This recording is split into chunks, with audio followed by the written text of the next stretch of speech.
సీనియస్ వార్తలకు స్వాగతం. నా పేరు జగన్నాథ్ రెడ్డి.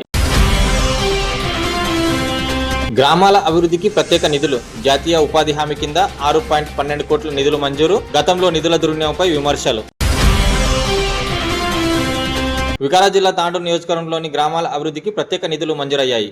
జాతీయ ఉపాధి హామీ పథకం కింద గ్రామాల్లో అంతర్గత సీసీ రోడ్ల నిర్మాణం తదితర అభివృద్ధి పనులకు 6.12 కోట్ల నిధులు మంజూరైనట్లు స్థానిక ఎమ్మెల్యే మనోహర్ రెడ్డి ఓ ప్రకటన విడుదల చేశారు. గత 2025-26 ఆర్థిక సంవత్సరంలో సుమారు 14.20 కోట్ల నిధులు విడుదల కావడంతో గ్రామాల్లో నూతన గ్రామ పంచాయతీ భవనాలు, అంగన్వాడీ భవనాలు, ప్రభుత్వ పాఠశాల ప్రహరీ గోడల నిర్మాణ పనులు ప్రారంభించినట్లు తెలిపారు. ప్రస్తుతం జాతీయ ఉపాధి హామీ పథకం కింద 6.12 కోట్లు మంజూరు కావడంతో పలు గ్రామాల సర్పంచులు హర్షం వ్యక్తం చేస్తున్నారు.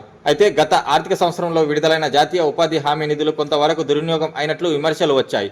స్థానిక ఎమ్మెల్యే అండదండలతో కొందరు నేతలు పలుకుబడిని ఉపయోగించుకొని నిధుల దుర్వినియోగానికి పాల్పడినట్లు ఆరోపణలు వినిపించాయి. గత ఏడాది జాతీయ ఉపాధి హామీ పథకం కింద మంజూరైన నిధులను గ్రామ అభివృద్ధికి కాకుండా ఓ నాయకుడు అధికారులను తప్పుదోవ పట్టిస్తూ తాండూరు పట్టణ శివారు ప్రాంతంలోని తన ఫామ్ హౌస్ కు సీసీ రోడ్డు వేయించుకోవడం పెద్ద దుమారాన్ని రేపింది. జాతీయ ఉపాధి హామీ కింద మంజూరైన 40 లక్షల నిధులతో ఏకంగా తన ఫామ్ హౌస్ వరకు సీసీ రోడ్డు ఏర్పాటు చేసుకోవడంతో ప్రతిపక్ష పార్టీల నేతలు కూడా ఆందోళన వ్యక్తం చేశారు. నిధుల దుర్వినియోగంపై జిల్లా కలెక్టర్ కు ఫిర్యాదు చేశారు.